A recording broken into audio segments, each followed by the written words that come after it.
So, fuck yes, welcome after the hype. Me as always, Brian Dressel. With me as always is Jonathan Hardesty. Howdy. Samantha Garrison. Yep. And oh my god, Emily Blake is back. Hey! Just destroying that microphone. And apparently her vocal cords. I have returned. Yeah. Meanwhile, every car that was listening to this in the 405 just swerved to the right a little bit. I mean, I think they'll be fine because it definitely just peaked like hell. So all they're going to hear is, hey! I like to make an entrance. There you go. And this week we have special guest back again, Makaela Newsome. Hi. Hi. I gave Makaela a really tough choice this week of, do you want to talk about a movie that you've probably not heard of or maybe had some interest in, or a movie that you absolutely have no interest in watching? And you picked the latter for some strange reason. And I'm really glad I did. It was really worth it. Yeah, it's this was a fun movie. The other one was, we'll listen to that next week. Yeah. Actually, you'll Can't have wait. listened to it last week, right? No, I'm doing this one first. Time okay, travel. cool. Smart. Yeah. That's just better for my head of like, I'm recording this first, so I'll release this first. Fair. That's just kind of how it Otherwise, has it to work. gets really timey-wimey Yeah, and and- head-hurty. And then I get frustrated, and then I make mistakes. Like, I had to cut something out of an episode because I was, like, promoting something that had already come out. I'm done with this shit. No more time traveling. Yeah, no, I'm done with time travel. It doesn't work well.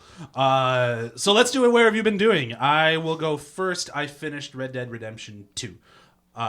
It took me the better part of 2.5 months to do it. I think it is a great game. I think when this generation's over, it will be possibly the best game of this generation. But the last 10 hours, I think, undercut what was a beautiful story, unlike anything I'd ever seen in a video game, where I actually felt like I had lost something, like I actually was grieving something, me the human, at the end of that story. And then they do a 10-hour epilogue of I don't give a fuck. And it's still a very entertaining story. It's still good, but it's just like, what the hell is this doing here? And why do I have to play it? Like, it felt like this should have been DLC 3 months after the game came out instead of like the tacked on story, because it just did not work. Kind of like in any game where you beat the game before doing any of the side stuff, and then it's like, well, you can still do the side stuff if you want. It's like, well, no, I don't actually. Yeah, but now you have this weird cutscene at the beginning of all that side stuff of like, who are you? And he's like, well, I was a friend of that guy. And it's like, oh, great. Sorry, there's a spoiler there if you have never played a Red Dead game. Your character will die. It's just a thing that happens in every one of the games. But that's fine. But the way it happened in this game, I won't spoil, and it is beautiful and so well done. And then 10 hours of an epilogue. That's a whole fucking game. People pay $60 for a 10-hour experience. But nope, you just kind of have to slog through it. And it's fine, I guess. But I'm still kind of annoyed about it. But otherwise, the game is fantastic and everyone should play it. That's it for me. All right, well, unlike you, I played a very short game, and it's called Tetris 99, which is a Whoa. battle royale Tetris game where you're playing against 98 other people to try to knock them off the board. And man, is it stressful. And wow, am I not good at Tetris. Because the idea is that as you clear lines, you can send garbage bits to people that you choose out of the 98, and they can send them back to you. And there's other modifiers where you can send garbage bits to people who are attacking you or people who are almost about to lose. And people like to do that, where when they see that other people are about to lose, they'll send all the bits to them. Very fast-paced, very stressful. I think the first game gave me a false sense of hope because I got like 8th place, and I was like, "Ooh, I made it to 8th place," which was really good. And then afterwards, I never breached 50. Oh, good. So it was like 8th place, and then 89th place, and then 60, and then 65, and then 70, and then 60. Like, I've been doing it a couple times, and whew, those people are intense. I think it'd be in the 90s every time. It's fast. I get really mad at Tetris, and then I make mistakes. Yep. And then I get mad at those mistakes, and then I'm out. I get stressed like- immediately when the game starts. It gives you like, okay, now 60 people have joined the room. 80 people have joined the room. 90, and it makes you wait, and then it's like, go, go, go! And it's like, oh, fuck. Does it play the Tetris song? Yeah, well, a revised version of it. Okay. That's all that matters. If you don't have that song, it's not Tetris. But it gives a stressful association because it's also a faster paced version of the song too. You're like, So you're playing this game that stresses you out. yeah. Okay. I wanted to see, yeah. It's like the opposite of Stardew Valley, which is there to be relaxing. This, I just need to up the anxiety levels a little bit. For when your life is not stressful enough with your 2 kids and your full-time job. Yeah. I'm too chill. Yeah, I'm too chill. I need to ramp it up. But it is fun, though, in a competitive way. So if you're feeling competitive, it's fun. And it's free. Free on the Switch. Oh, that's nice. Sam, what about you? I finished Umbrella Academy. Mm-hmm. I liked it. It was weird. I'm very excited for a second season. Diego can suck it, but all the other characters are really good and interesting. So I would say check it out. Emily, what about you? I was on set, but I still found time to watch a Netflix show called Losers. It's only 8 episodes, and it's about a bunch of it's each episode takes an athlete who lost, who had huge expectations, and then just crashed and burned, and then made lemonade. So it's like a really great emotion. Some are better than others, but there's really great emotional journeys about how to cope with not living up to these expectations that everyone put on you, and how you can sort of, what happens if you're not the best? What happens if you don't win? What happens, if your life doesn't go the way it's supposed to and everyone is disappointed in you? How do you salvage that and make your life better? And I found it, even though I'm not really an athletic person, I found it very inspirational. So which episode's about Derrick Rose? Who? It's a basketball joke for you. I don't Is know it a anything about docuseries sports. or is it fiction? It's a docuseries. Oh, okay, cool. So it follows. So Derrick Rose would still make sense. Okay, I don't know who that is. I don't know anything about sports. He was a Chicago Bulls player who just kept getting, he was really good, but he kept getting hurt and he He was, never like- played a full season. Yeah, he was the best ever. That's definitely And someone then- who would be on this show. And then got injured, and then injured, and then injured, and now he's just trash. I don't even think he's playing anymore. But it's also about people who've made good out of it, He might now. So Who the knows? very first episode was actually my favorite. It's about a boxer whose dad, he only went into boxing because his dad wanted him to. And he just never really loved boxing, but he was really good at it because he pushed himself because he wanted to make his dad happy. And then when he had to get out of boxing because he was too injured, he was like, that's the best thing that ever happened to me. And now he's spoiler alert, now he's a consultant for actors in Hollywood. Yeah. And teaches them how to box, and he's so happy, and it's yay, that I found most inspirational. Yeah, 'Cause it's that's really sometimes cool. it's okay to lose and then find what you really want to be doing. There is life after a loss. Yeah, that's awesome. Nice. Last but not least. Okay, so I'm going to come back to Umbrella Academy now. So I also love this show, but here's my critique, right? So if you watch the show and you love it, you have to read the comics. Even if you're not a comic reader, I am not a comic reader, but you need to, because they take the first 2 books and make it and combine both storylines together, and they merge it in a bizarre way to make season 1. And you understand why they do it when you read the books. You're like, okay, I see why you did it, because maybe this wouldn't have worked for TV. But they also make all the characters whiny little bitches. In the actual comic, they're clearly emotionally stunted and they have drug and alcohol problems, but they're not doing all of the crying and screaming and being ridiculous. And they're so much more powerful in the comic. They turn their powers down so much to the point that there's a couple scenes with Klaus that they change. And when you see that compared to the comic, you're like, why did they make him a little bitch when low-key he is the strongest character? He saves the world twice. Okay. And that's when you read that, you're like, okay, you all fucked up with this. I want to talk to your script manager. I want to know who approved this. I want to know where Gerard Way, was he on tour? Did he see this? Did he read it? Because you made some changes that I don't agree He with. was a big part of it. I know, and I'm upset with him. That's why the music was so good. Music was so good. Yo, Music was the so dance good. montages? The dance montages. It was it reminded me of Sense8 in the best way. Yes. It was just everybody's having a good time to a song I like. Oh my god, watching Tom Hopper do that little Yes! dance it upstairs, he's jamming out. It's so good. 'Cause his body is not built to dance. No. And the dance montages are the perfect addition. But I'm just telling you, even if you don't read comics, they're a super quick read. Just read them. I don't know what they're going to do with season 2 because they messed up the storyline so much that I don't know what they're going to do. But maybe they're just trying to do their own thing and they're just going to do something completely different, and hopefully it'll be beautiful and they'll tone down the crying and everyone will get a therapist. And this is my last critique of Umbrella Academy. Who the fuck picked out that Alison Hargrave weave? I see you wanted to make her look like Beyonce because you want to make her the most famous person in the world. That weave was so volumeless and sad. It was long and stringy. First of all, that looks like it was 3 bundles. You all have the budget for a minimum of 5. I don't understand, and I would like to discuss that with the designer. That's all I'm going to say. There is something I have not picked up on in that show. Yeah, but But her now I will hair keep an eye really out could have for it. been more And when you think about it, you're like, they almost wanted to make it look natural, but nobody's natural hair is that volumeless. So you didn't. Why do you think I keep mine short? And you're like, I and beg it's to just, differ. and you're just like, it's bizarre. And like the more I watched the show, the more that weave. I was trying to figure out if it was a weave or a wig or extensions. I spent a lot of time thinking about this because that's how much it irritated me. And you came up with weave, you think? Yeah, I think it's a weave. I think it could be a full lace front, but whomever picked it out was not black. That's definitely not her hair, is what you're saying. Yeah, it's not because nobody's hair hates them that much. No. Why do you think I keep mine short? Oh boy. We're just gonna move past John's sad relationship with his hair, and we're gonna start talking about today's movie, which was, to tremendous applause from absolutely nobody, Anna and the Apocalypse, the unseen movie of last year.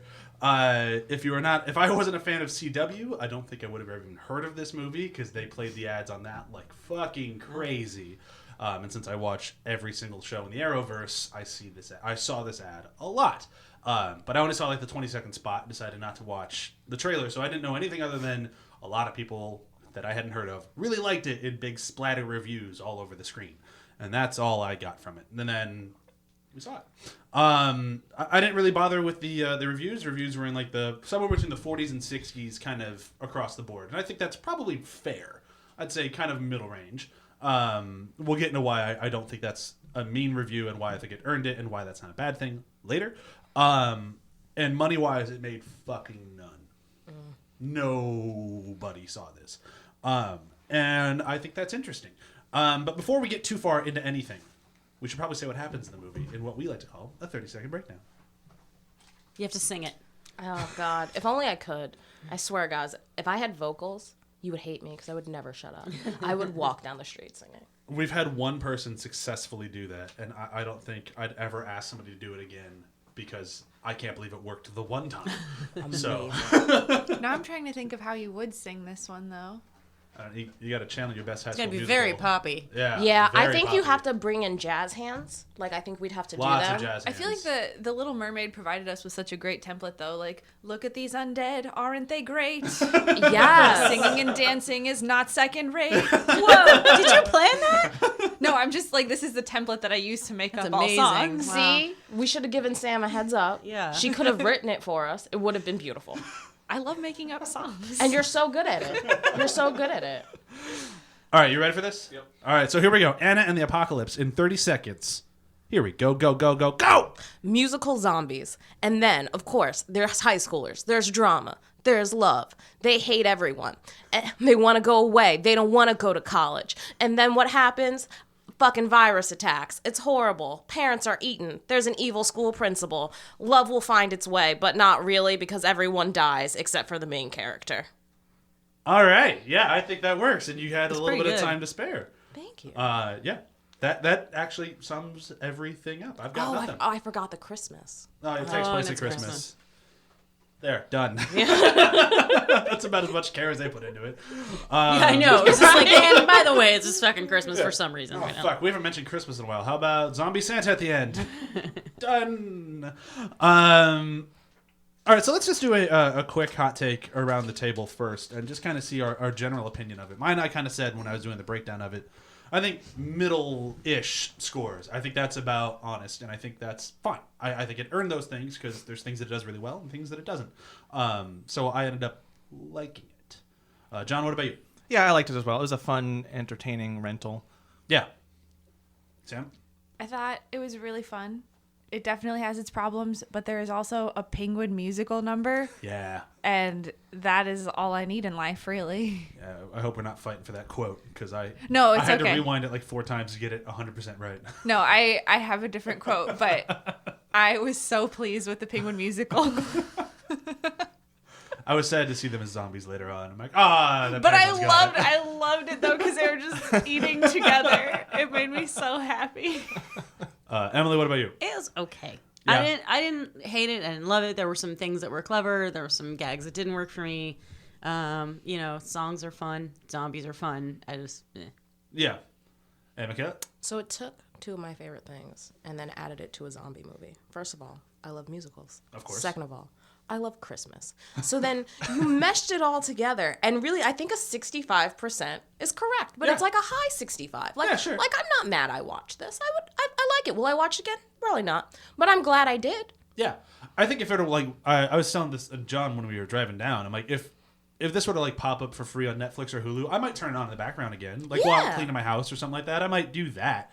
I don't think I'd ever seek it out and like, oh, let's sit down and watch this again. But I think that's fine. Like, not every movie needs to be that super rewatchable, amazing thing.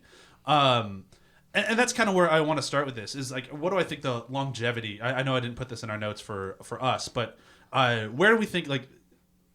Personally, I think the people who made this movie, we will see more from them, and I think they will only get better from here on out.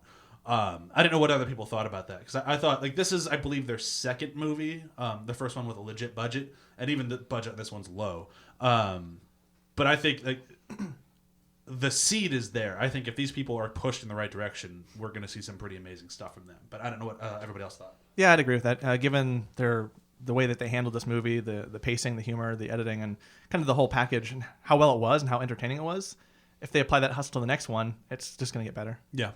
I'm excited to see what it is, too. Yeah. They got a lot out of their talent. Like that's the exciting thing about this is like all the character stuff was really strong. I felt not the writing, but like the characters themselves, the people, they were really well directed, and I'm excited to see what this director does next, because directing young actors in a musical situation with comedy and mostly nailing it is like a pretty big feat. And it wasn't afraid to show its teeth every now and then. I mean, not zombie pun aside, but like it was this fun, lighthearted thing. And then when it had to be heavy, it was heavy. Yeah. They also made some really smart choices about their budget. They only had like 3 locations, but Yeah. they made it feel like more. They did a really good job of like filling up all their space and maximizing it. Yeah. Yeah. So I'm very excited to see what they do next. I will definitely watch for them. Like it is something where it's like, oh, they have some interesting ideas and they seem excited about them, which is nice. It wasn't quite like you look at some like the big showy directors of our current standings, and you go to their first movies and it's like, okay, well, they didn't quite knock it out of the park the first time out of the gate like some people do, but that's fine. I mean, not everybody can. Like you go to like Danny Boyle's first movie of Shallow Grave, and it's fine. I like it. It's not the best movie ever. Then you go to a second one, Trainspotting. It's like, oh, you can see the leap from quality from A to B is just huge. And you can see that anytime you work with, because I've worked with a lot of first-time directors, and anytime you work with a first-time director, there's always some stuff that they don't know they are allowed to do, or they don't think to do, or like the thing I just came off of, that director has done a lot of indie shit by him, like short films and stuff by himself with a very, very tiny crew, so he had a hard time letting the crew do stuff because he wanted to do it all himself. And so there's things that directors need to learn that first time that, you know, that's why their second movie is probably like in a lot of cases so much better, because they on the first one they're just sort of figuring out how this works. Yeah, I mean, you look at like David S. Sandberg, and like he did Lights Out, which was fine, and then he did Annabelle Creation, which was good, and now he has Shazam, which all the early people are saying is phenomenal. Like it's just he's learning everything every time, and I think that's kind of what we're going to see. We haven't said his name at all. It's John Makaela. I think, which is really unfortunate if I'm pronouncing it right. Yeah, I believe you are. But I think we'll see something like that from. He prefers McPeehale. Is that better, though? I've never said his name out loud, and then I'm like, oh, McPhail. Ooh. Oh, that poor guy. Oh, that's rough. I'm sorry, dude. We loved your movie, though. That's fine. Well, we liked your movie. We liked your movie. we liked it. We're excited for what you do next. It was a Mick moderate success. There you go. Sorry. Come on, John McOK. God. No. He's like smashing his stereo right now. So it's surprising you found the podcast. Yeah. I would be so honored if he were listening, though, like in the first place. He just said like, oh, you're all original. I haven't heard this my whole fucking life. Yeah. But he's like, well, you know what? The Mick OK was actually pretty interesting. His third film. Oh boy. Oh boy. All right, so let's move into like the cast. We've already kind of touched on it a little bit. Very young cast. We have one Game of Thrones rep in here. And otherwise, there's a whole bunch of people I've never heard of, have never seen, and I kind of hope I hear of and see again. I thought everyone did a really good job. We can start with Ella Hunt. I thought I don't think she was the strongest singer in the movie, and I don't think she was the strongest actor in the movie. I don't think she was the strongest anything in the movie. But I think she was perfect for what she was. I thought she was like a perfect like entry point. It's kind of like when I look at Star Wars. I don't think Mark Hamill's the best anything in Star Wars, but he is perfect for Luke. She did a really good job of looking very forlorn during songs. Yeah. Like she had that look nailed. Yeah, I mean, and it's not even her fault that she's not the best singer, obviously, because they cast the best singer in a different part, and then it's just like, why isn't she singing every song? She had the best hair, though. Sure. That hair was that hair was on point. That was like outside of. That was like one of my first notes. Anna has great hair. Love. She also has the best weapon. And she's like her dancing was such a delight to watch. Oh, Like, yeah. I want to see her in other physical roles. I bet she could kill it in an action movie. I really loved like when she was doing that bright morning whatever Yeah. song where she was dancing and all the people were dying behind her. That was just so delightful. That was my favorite part of the movie by far. I mean, that's where they spent all of their money. And imagine that. I mean, it wasn't a tracking shot. It would have been amazing if it had been Yeah. a tracking Oh, shot. God. But still, the coordination of some of that Yeah. was really really well done. I mean, that sequence right there, I mean, she's great in it. I actually think, what's his name? Malcolm Cumming, her best friend, John. I thought he was really good in that sequence. I liked how they paired the different parts of the city. Like, this is John's morning, this is her morning, and like how they both are kind of doing the same thing. They both have their headphones in and just not paying attention. And then they meet and they're like, "Hey!" Yeah. Like, Hey, we're listening to the same song and dancing. When they meet in the graveyard, that was my That was really favorite cute. part. It was so cute. Yeah. And then, of course, I'm watching this with a production designer or a set decorator now. And she's like, look at all those fake headstones. Like, they just put fake headstones in front of real headstones. Like, there's not two graves there. Why is there a headstone 3 inches in front of another headstone? I did not notice that. Totally took me out of that scene. It's a She's- pet cemetery. She's like, and they're all facing the wrong way. Like, what is this cemetery? Why is there a playground in a cemetery? Yeah. that's a good point. Okay, that Well, you point, know- yeah, that one's right. I mean, it the reminded goths me of love the- it. It reminded me of the pet cemetery on Catalina, where it is just Oh, like sure. a mishmash of things. And I think that there is like a coffee shop, not a playground, but Sure. you know, like it's way too It's the adult scary. playground. It's like I kind of had the whole like, well, why wouldn't there be a playground in the cemetery? Like, you're at a funeral, nobody wants a screaming kid with them. Send them to the playground, and you can go do your grieving thing. It's just actually kind of not a bad idea. Being at a funeral and there's a bunch of fucking kids right behind you playing on the playground. I can Red imagine Rover. that. It's like, I'd be okay with it. I can imagine that. Yeah. Well, like when I was in college, our college was built. I went to Syracuse, and it's built next to this huge historic graveyard. So I've always lived in or near or behind the graveyard. So it was a really realistic scene to me because I was like, I'd put my headphones in and walk through the graveyard on the way to school. Like, it was a great time. I'd say hi to my dead neighbors. I really would because I was afraid they'd haunt me. So every morning I'd be like, hi guys. How's everyone's morning doing? Well, that answered my question I was going to ask. Like, are you haunted? No, we had a great relationship. Oh, good. She was very polite. Because I thought they were stepping stones one time, and then I found out they were flat headstones. So I was like, Yeah. I am so sorry, everyone. But this ground is really soft, and I have to get to the bus. So we're going to have to get to know each other. Yeah, just let me Smart. That's a good way to handle that. What do we think of John, the token best friend? I hate that character like as an archetype. Yeah. I thought the actor was great. I was super happy. I was happy when he died and how he died. I was very upset when he died. I was very upset because that was we were kind of joking around earlier. I didn't want to ruin the one death that caught me off guard. His death caught me off guard. I figured he was probably going to make it just because they made him so buddy. I'm like, okay, so it'll probably be the two of them riding off into the sunset at the end of this. And then when he just does his big celebration that he remembered all the reindeer and then bites his hand, I was like, As soon as he threw his hand out there, Yeah. I was like, oh no. Yeah, he was doing that. I was like, don't do that. What, just don't do that. You're going to get... Okay, you got bit. there you I go. didn't really try to pull it back. Like, I'm just like, where's the reflexes? It was like they were already biting into his hand when they realized. Like, Yeah. It's like, chomp, chomp. Oh, ow. There's a lot of like that's probably one of the big complaints about this movie is no one really reacts in a reasonable way to any of this. I mean, yes, it's a musical, so there are songs, whatever. It's a little bit fairy tale, but there's still like people who are like, oh well, they're zombies, huh? That's crazy, right? You know, it's just such a, I kind of enjoyed that part of it though. Like I thought that was kind of a commentary on like what would happen if there's a zombie outbreak. Like I love the whole like Everyone taking photos with the zombie, like, yep, that would definitely happen. That's true. Would there be a bunch of teenage boys super excited about it? Like, yeah, we get to be zombie hunters now. Yeah, that would That's my absolutely favorite happen. song. I like that song. That was a really good That song. was a fun yeah. song. I was so happy he survived. See, I hated him. I want him to He die. is very handsome. Oh, I did Very not like him handsome, at all. and he never sang about being a nice guy and not getting the girl. Hashtag Team Nick.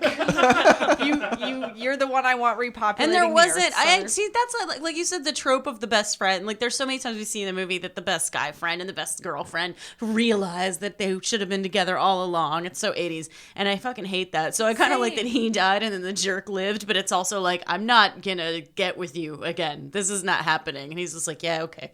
You know, it's sort of I like really that. liked that part of Yeah. it, but it was still just like I hated his song so much. Like it was a great song, it was a ton of fun, but the whole time I'm listening, I'm like, I hate you. Like I hate this guy. Like it's just not the guy I like. And the more cocky he was, and the more right he was about being cocky, I'm like, I just fucking hate this guy. He's right though. In the apocalypse, like that's who you want on your side. He's The right. guy Yeah, is he- willing to smash people in the head with a baseball bat. Yeah, none of what he said was wrong, but it just made me like, I don't like you. Yeah, I was muttering at him when I saw that scene, and it was just like, but it's like you're so compelling though. Oh, damn you. Oh, I don't like you. I hope you don't live, but you're probably gonna live. Yeah. And I actually thought he did a great job with the role. Oh yeah. Yeah, he did. Out of everyone in Yeah. the movie, it's like him and then what was her name? Steph was Sarah Swire, I believe.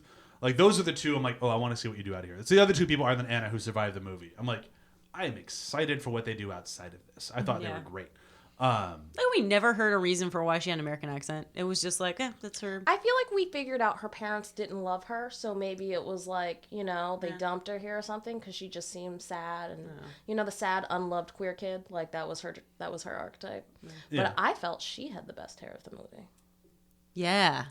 Yeah. We're all looking Yeah. at Sam who has that hair. What a Yeah. weird way to affirm your hairstyle. I guess. Thank you, guys. We just glare at you like, yeah. Yeah. You and How your dare hair. you work it? Cool. That's a really aggressive compliment. Thanks, guys. You're fucking sweet. We got you, boo.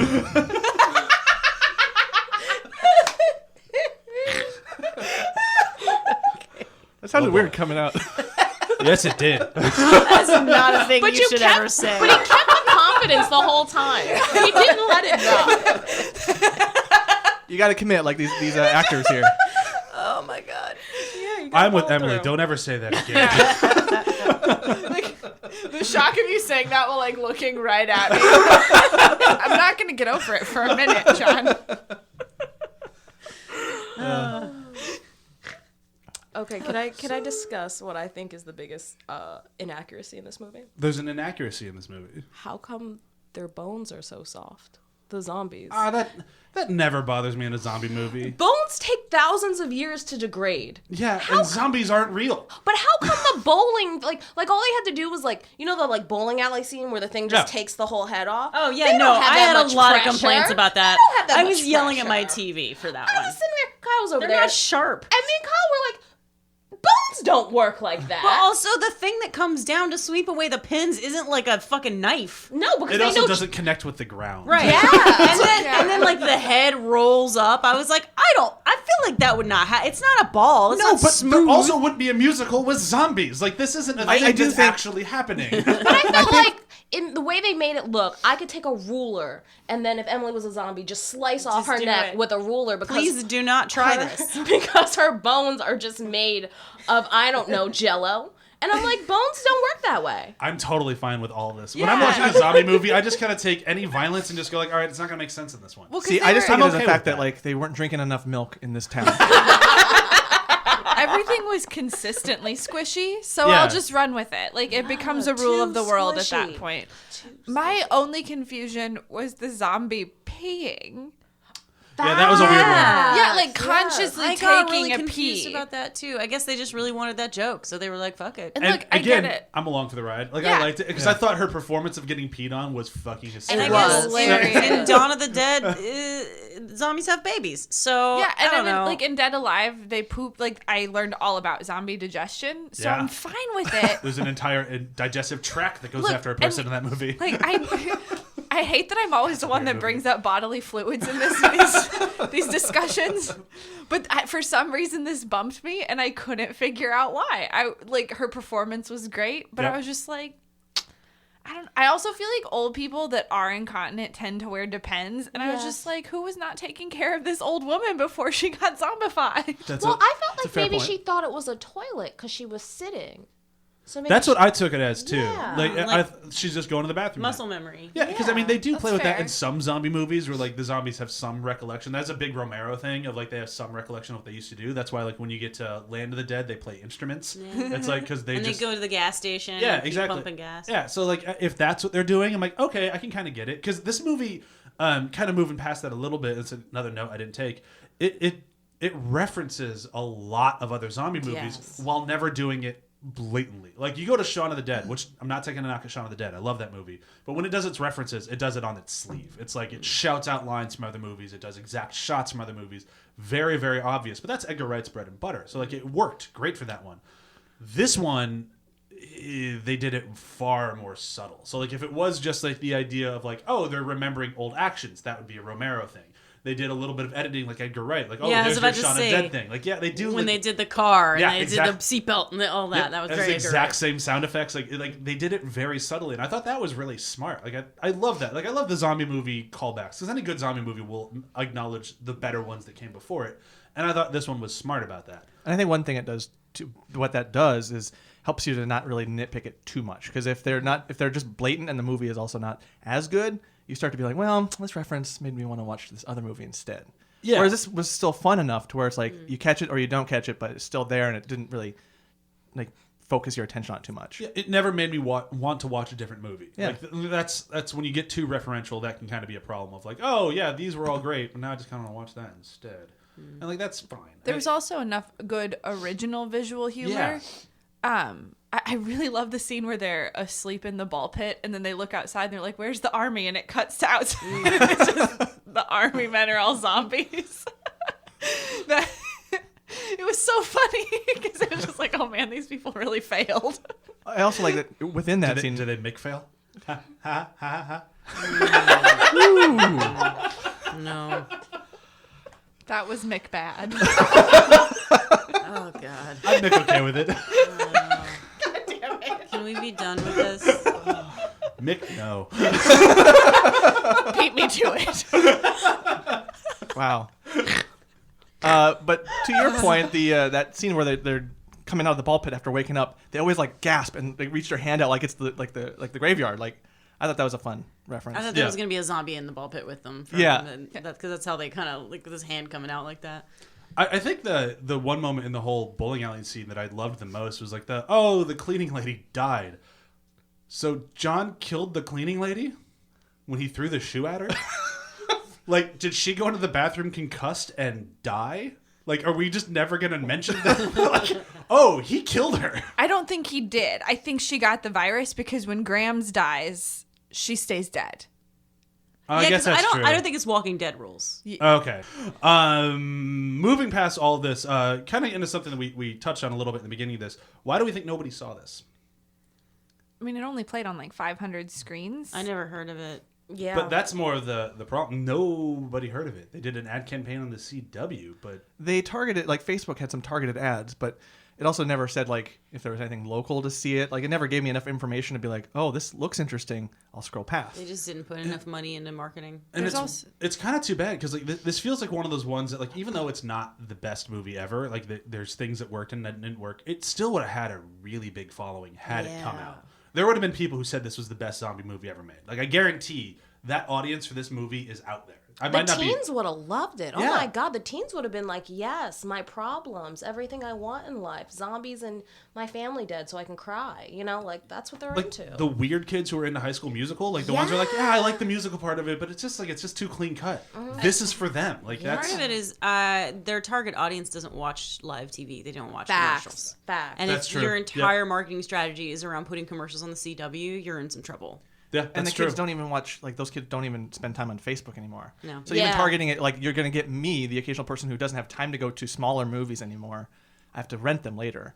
Like I'm the And wrong you're- person. And a bunch Yeah. of moms who watch the CW and they're not going to watch it. So it's like you need to be really work like reviving your ad strategy. You need to go after influencers, Instagram, Spotify. That are Yeah, not Spotify, especially- But I will give some Snapchat is what I meant. I will give some credit to that just Spotify's because good too. maybe they didn't have the budget for it, or they didn't have like the know-how, because even in like the internet sphere where we're making content and stuff, all that marketing stuff is just hard and amorphous and hard to pin down. Beyond that, it was an Orion release, which felt like a fucking throwback at the It did, start of the yeah. movie. Yeah. That was the first note I wrote Yeah. was Orion, what? Yeah. Turns out they were resurrected in 2013, but this is effectively a foreign film Yep. with no big names attached, no known music. It's not a jukebox musical. Yeah. So it's like, I'm guessing their distributor just didn't have, especially since Orion was involved, like they don't have a marketing team. So Yeah, you that go would surprise traditional me. routes. You go with like a media buy, or like,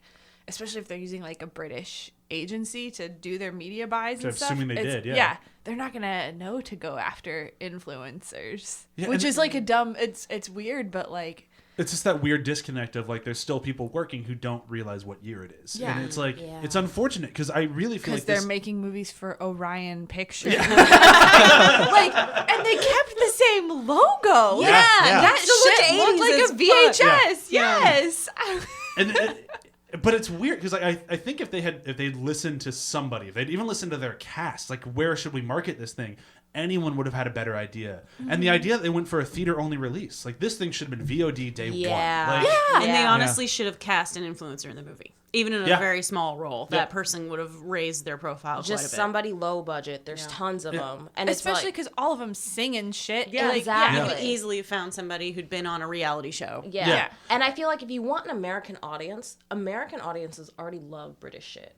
Oh, We yeah. fucking love it. So it's like you could have taken somebody with a British accent who you know that Americans love, thrown it up on their Instagram, had them send out one tweet, and then people would have been like, "What's this weird little movie coming out?" yeah. Which is okay. So go ahead. Which is a note to young filmmakers making their first shit. Like, start thinking about how you're going to market this before you start doing the movie. Cast, create a small role. You can put somebody in who will draw in viewers. Think about like what you can do ahead of time in your movie to help your marketing. You got to do that now. You can't just rely on TV commercials. And I think that's what they were trying to do with I forget his character name, so I don't know the actor's name, but the Thoros of Myr. They got a guy from Game of Thrones, and like that was their That's the headmaster, right? yeah, Yeah. and that was their name actor, and it's like for a production this small with this many nobodies, they were excited to have him. It's like, oh, we got somebody from Game of Thrones. Like, how cool is that? But he's only in 10 episodes. And of their Game of target Thrones. audience is less interested in Game of Thrones. Exactly. Yeah. So it's Yeah. like Right. He was great though. He was I don't mean to fantastic. derail this conversation, but he looked like he was having the time of his life feel like- anytime he was on screen. I feel like his direction was just like, do more. Yes. They're like, "Go hard, be extra." Like by the end of this, I'm like, I kind of want to see him be the Riddler. Like I think he'd be a good Riddler. Yeah, you would. Yeah. Like, he was phenomenal. Like, he was great. But that's the thing. Is like it's exactly what Emily's saying. It's like, okay, great. We got a name. We got somebody. He's a minor character in Game of Thrones. Our target audience doesn't really give a fuck about Game of Thrones because they were too young when it came out. Their parents wouldn't let them watch it. Yep. Oops. It's just like, ugh. And it bothers me because I think there was enough good stuff in this movie. Like we've already said, there's enough stuff that there would have been an audience that loves this movie, and they still might find it. That might still happen at some point. But it's just so frustrating that it felt like whoever made the movie kept getting in their own way as far as getting people to see the movie. Well, now they're getting in their own way because they took it down off of everything besides Amazon Prime rentals. Yeah. And it's like, we watched it because we were committed to watching it. But Right. it was like, a teenager, they're not going to pay $5.99 for your movie. No. First of all, we have Plex now. I can go download things from Russian hard drives. Don't play me. And if you want those streams, you need to put it back up on Netflix. You need to fix whatever your contract was and get it up there for free so the kids can watch it. Yeah, because if they'd done this, if it was on Netflix, Hulu, anywhere, even Amazon Prime Video, free. Yeah. for free, it'd already be doing better. But you're right. Yeah. All right. Yeah, teenagers, you're gonna love this movie. Shell out $6. No. This would have been a great co-pro with like YouTube Red. Yeah. Yeah. Because then they would have had that advertising and they wouldn't have needed to worry about names or anything. The Yep. name would have been a YouTube. Yeah, Like, and it would, YouTube would have Yeah. been the name. And it's- Sorry, I said that. They the- would have put a YouTube star in it somewhere. Yeah. But and it's good enough where people would have been praising it like it was amazing. Yes. As a YouTube Red original, like man, they knocked it out of the park. Might not be the best movie ever, but they're doing better than a lot of the Netflix originals. Like Yeah. they would have had some huge clout with it, and they missed. And it's always going to bother me because I might not be the number one fan of it, but I feel like the number one fan hasn't seen it yet, and they're just not able to. The number one fan is like some group of 15-year-olds somewhere that would live and die for this movie. They would learn all the songs. They would, Yeah, they would be doing dances. They would be trying to recreate it in their backyard with an iPhone. Such a theater kid movie. Oh, yeah. Because everything feels accessible in the way it was made. Yep. Mm-hmm. And it's not like and because it doesn't have that, And the songs are good. but it doesn't have that Disney shine of like High School Musical. The songs are still kind of reminiscent of High School Musical. They even have like a cafeteria dance scene that feels very similar. But because it doesn't have that gleam on it, and it has that edge, and they swear, and there's violence, and there's like actual stories in there, that audience would love it. And it's just so close to getting there. It's just not quite there yet. But that kind of brings up to the next question of, do we think this actually worked as a musical? Because I had heard that it didn't. That was one of the reviews that I'd read. It's like, it's a good zombie movie, not a great musical. I'm watching the whole thing. I'm like, I disagree with that. I feel the I opposite. love the musical part. That's like when I started watching it, I did not know it was a musical. So mind you, the first scene I see this and I'm like, I love this so much. I think they did a great job on their songs and their dances and their performances because we've seen a lot of places try to do musicals and fall flat. Like the songs are bad, the dances aren't coordinated. People can't sing. Exactly. They put so much energy in it, and they even had, like they basically did almost all of the main archetypes you see in a musical, including their little bad boy greaser scene, and it's like it was super well done. Yeah, I was kind of went into it because I knew it was a musical going in. I was kind of expecting a lot of those musical tropes to kind of come in and take me out of it. And I was ready for it. It's like, oh, here comes the song, here comes the first song, and then it was like, I was bobbing my head to it. I was kind of jamming with it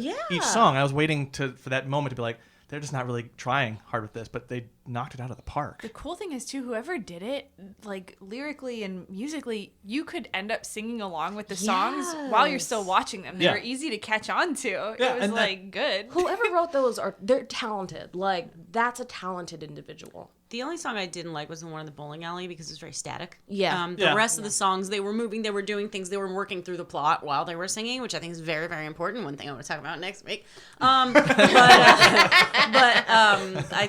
one in the bowling alley, like nothing was happening. They were just standing around singing. But I agree with the bowling alley song. That was okay. But I think that could partially be because they blew, I would say, half their budget on that one song of them marching through the town that's on fire. Like their Zack Snyder Dawn of the Dead scene, like just for some reason there's a girl singing at the other end of the block, and it's like, oh, I really enjoy this because it kind of felt a little Dawn of the Dead. It felt a little Shaun of the Dead. Like it just kind of had that whole, I love this. And it's just like when you watch movies like that, you're like, if I was a teen and it was the apocalypse, that would happen to me. Yeah. I would have been in my headphones just walking and not noticing all of my neighborhood dying behind me until I got to a park and then there was a zombie and then I'm like, okay, I guess. I feel where we're at now. Yeah. This is also the sort of thing I feel like I could see a high school doing a production version of this, like having the light version of the book or whatever. Yeah. I could see kids auditioning with these songs, because that's how catchy it was and how like kind of it was just really well done as a high school themed musical. Yeah, yes. And this is not a knock at anyone in the movie or the people who wrote the songs. They're all very easily sung songs. Like even if you can't really carry a tune, you can probably still sing these songs. Yeah, like you might not be 100% on key, but you'll be close enough where you'll still feel like you got it. And like that's important for those sing along songs, especially with all the mashup that this movie is doing. If the songs are too complicated, it's just going to topple that thing over. Yeah. I mean, there's a time for complicated and there's time for not. And this one knew when not to be complicated. And I think it did it really well. Do we think it worked as a zombie film? It had zombies in it. They did the zombie thing. They did the thing that zombies do. I think I mentioned this on. I use Letterboxd for logging movies sometimes, and I mentioned that each of its separate parts were okay, but together it was entertaining and charming and fun. And I think them together worked better than each of those parts separately. Yeah. So I think like the zombie part was okay. The music part was good. And then the other parts were all okay, but then together it's really. If I had to rate them separately, I'd be saying the musical part was good. The zombie part was okay. Yeah. Because I think the zombie part was where it's kind of like what Emily's saying. There are zombies in it. They did the zombie stuff. Where the musical part, it felt like they're like, all right, how can we do this different? Like, what can we do different and fun and kind of make this our own thing? And the zombie part, they're like, all right, let's start checking some boxes. Mm-hmm. And that's not a bad thing. That is what a lot of zombie movies do. But that's where I kind of felt like their creativity waned just just a little bit. I like the couple in love because like, right when they became zombies, I was just like, oh, they'll never have to know what it's like to realize that teenage love is bullshit and they're going to break up. Yeah. Someone's gonna do something terrible. Someone will sleep with someone's roommate. Yeah, now it never has to happen. Right? They're just going to be zombies forever until they decay, like marching around in the AV room. Yeah, that's beautiful. Kind of holding hands every now and then. Yeah. That was cute. That's beautiful. Oh, that I did- scene made me like sigh, like oh. Man, in a I good did way. feel bad that they died saving the other girl's life. Yeah. Like, I was kind of like, oh, you didn't both have to go over there. Like, what are you doing? I think it was like, it's like Emily said though, like that's the happiest their ending is gonna be. That's true. Neither of them are particularly smart. What do you mean? Neither of them were gonna survive much longer. Their anyway. relationship was definitely not going to make No, it. they're Their 18. expectations of what romance is were just like Disney fairyland. Yeah, you know. they got their Hollywood ending, you Yeah, know? they did. They did. Call back to the song. They did. Yeah, no, Honestly, you swung me over. I like it. only thing that kind of disappointed me is that the two girls didn't end up together at the end. Yeah, they should Because have. I was like, I would ship these two because they do have nice hair. Yes. I was like, they're cute. They probably will Boys end up are together dumb. because they hate that other boy. Yeah. Honestly, you didn't see it. That's the sequel. It's just their love story with this third wheel in the back. This preacher. Yeah, I was like, yeah, make him a vampire and you're pretty much spot on. Oh, that's what we didn't know about this. It's truly the prequel. Preacher as a musical, though, you guys. Amazing. I'd love the hell out of that. I know. Somebody give Sam some money. So I feel like we've actually been rather positive on this movie pretty much the whole time we were reviewing it, while just every now and then going, yeah, but it's not that good. So like, what was the primary thing, kind of around the table, that didn't work for you? Like, what made it not the best movie? Okay, so first of all, I've already said jelly bones. I really Yes. have a problem with the jelly bones. I strong disagree on the jelly bones, but you're welcome to your But opinion. this is my stance. And then the principal, who is our main actor, right? Yep. His character, the way they handled him, he was great, right? Yes. But his character himself and like the scene where the parents become zombies and stuff like that, that's just some BS. Because in real life, if we had a bunch of PTA moms locked in a room and you're trying to boss them around while their kids are out there, I'm going to kill you. You will be sacrificed. It is now be purged. Don't catch an attitude with me, sir, because most likely I'm stronger than you. You don't see the sun. I will push you out there, and then what? And that's all I could think. I was like, these parents would have just, and they were so much stronger. Like, think about it. Her dad in that end scene, when it took him 30 seconds to whack her, as his daughter was not helping. After she'd been fighting zombies this whole movie, she was standing there not helping her own father. And then he still handled him pretty quickly. I'm like, but he somehow got you tied to a chair by himself? Did he drug your punch? What happened? Yeah, that's a fair point.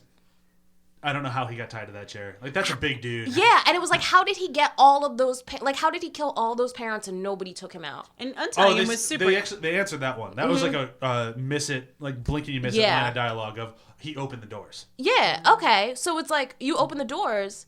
All right, fine. Nobody's, first of all, why were eyes taken off of you? You are suspicious, sir. You are clearly a problem. So suspicious. After your little first meltdown in that beginning scene, I would have been like, so we're either going to tie him up or we're going to sacrifice him. Y'all can choose A or B because it's going to be me either way. So I would be so confused. Like, I would be so confused. That was my main. That's why I was like, that scene with its weird plot hole kind of there. And then just in general, I mean, I don't know. Maybe it's because they had a lower budget. Maybe it's because, like you said, they spent so much of their budget at the beginning, and then like they're rushing through the end. You're like, there could have been more. I think that's kind of where I landed on it, because like all the plot points you just made, yeah, you're right. They're problems, but I can give a zombie movie so much forgiveness because people act different in zombie movies than they do every other movie. Mm-hmm. So I'm like, okay, I can forgive that sort of stuff. I've seen more zombie movies than I can count. But I agree with I think they just didn't have the money to make this the movie that it could have been. Mm-hmm. I don't think that knocks the movie that it is, but it just like I wanted more. I wanted more color and more bombast and just more of that first song. Like I would have liked to have 2 or 3 numbers like that. Not every song needs to be like that. That'd be ridiculous.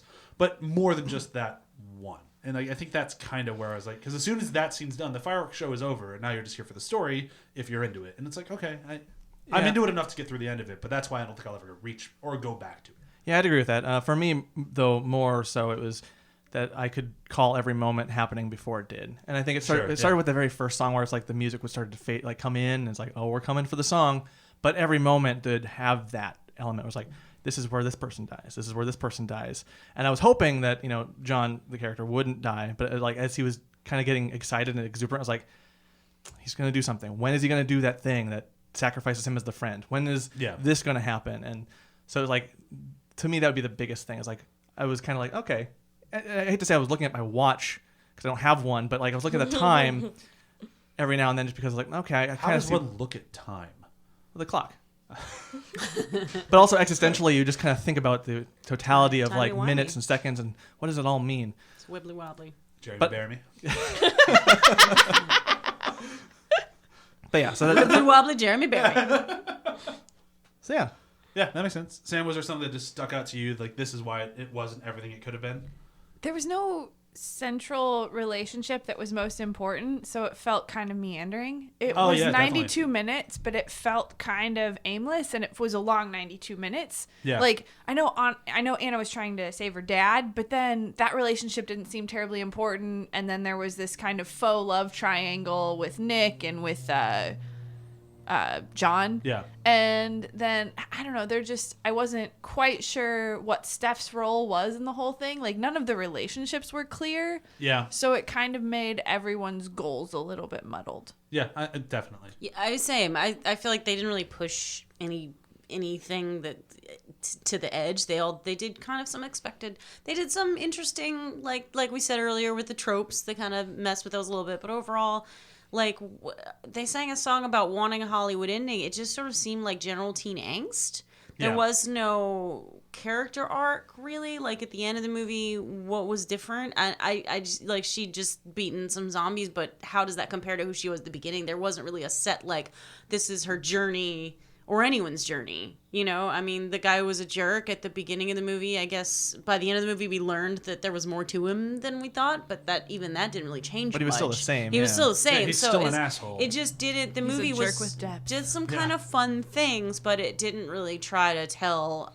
Like it could have tried harder to like give us some meat, for lack of Sure, yeah. better expression. And honestly, there could have been more teen angst. If Yeah. angst is your goal, there's some angsty teens out there. You can get deep with it. They should have called Gerard Way. That's his favorite activity.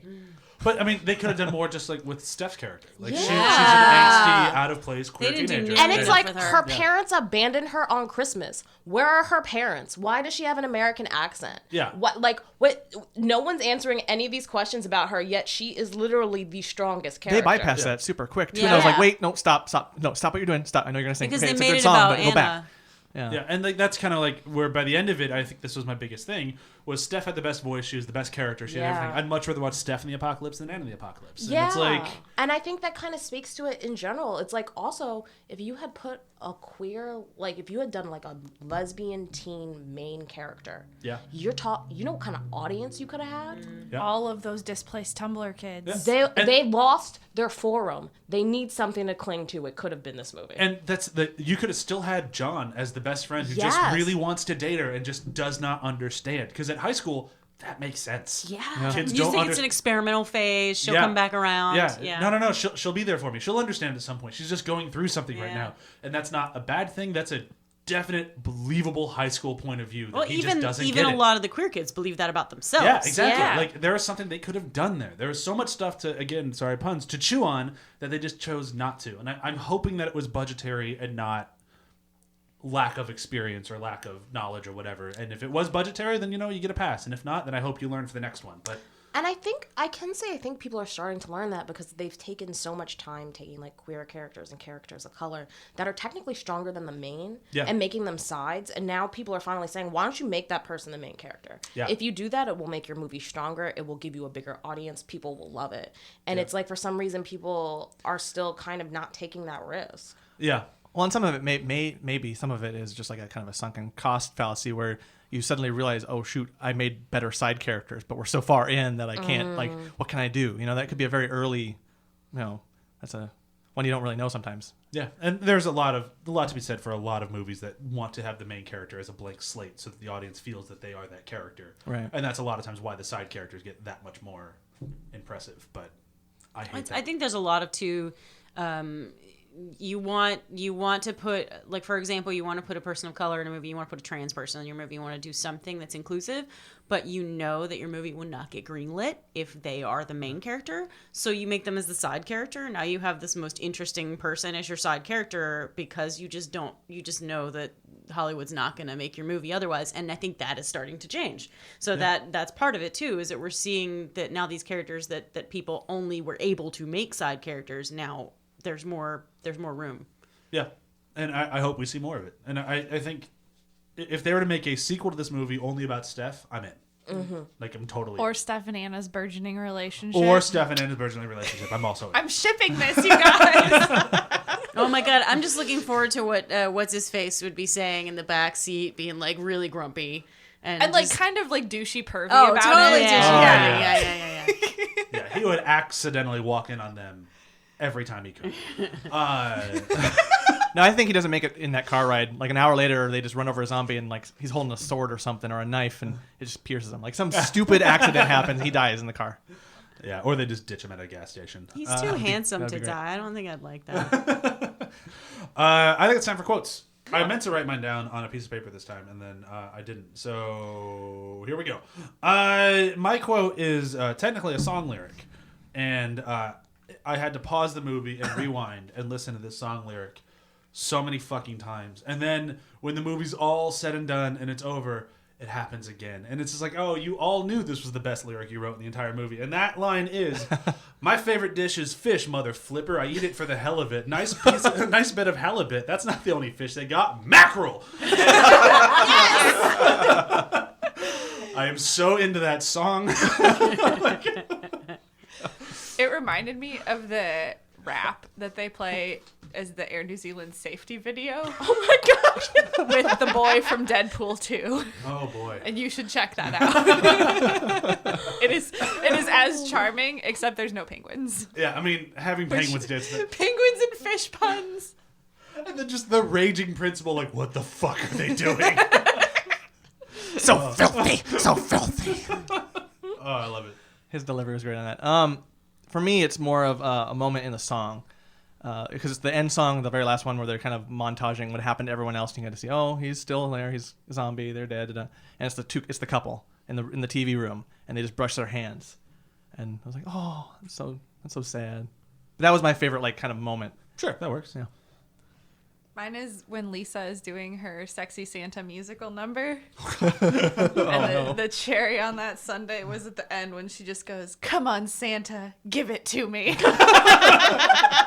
That's my new favorite Christmas I love that she's song. doing this in front of like parents. As soon as she started getting sexy, I was like, "This is awkward."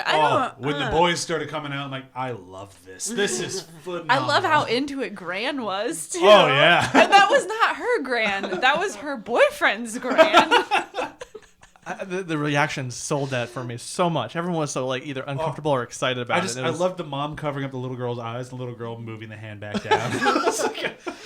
Those were the hottest high school students I've ever seen. That's No how you know shame. they're not high school students. Nobody's that beautiful.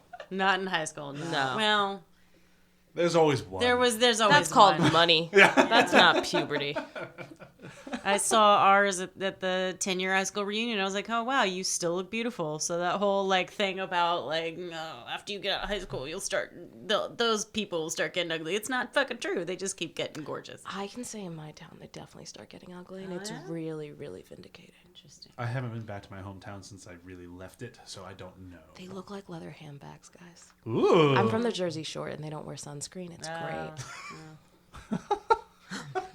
My quote's not as much fun as everybody else's. I feel bad that I picked it now. But I did. I like when, like, was his name Nick? Yeah, Nick. Handsome guy. When Nick comes in and the dad is like, I don't like your boyfriend though, and she's like, he's not my boyfriend. I like that because it's sort of like I feel like romances are so shoehorned into movies, and this one had a romance. It just wasn't our main character, but like other movies would have made her either it would have had a love triangle or they would have had some kind of like make out at the end, and instead she was very clearly like, no, this is not about love. I am murdering zombies. And she also never confessed, oh, I do love you, John. Yeah. Like, that never happened. Yeah, It was yeah. like, she said it's not happening. She was very, very firm about it, Yeah. and then he had to just take it. I And we that think really well. it's because she loves Steph. Yeah. We're gonna see that in the sequel. Makaela, last but not least. Okay, so I have two things very quick. Favorite quote, but it's warm plastic. Yes. And then also when they're doing when the little vagrant boys are doing their song and dance, and the kid in the back is just licking the watermelons.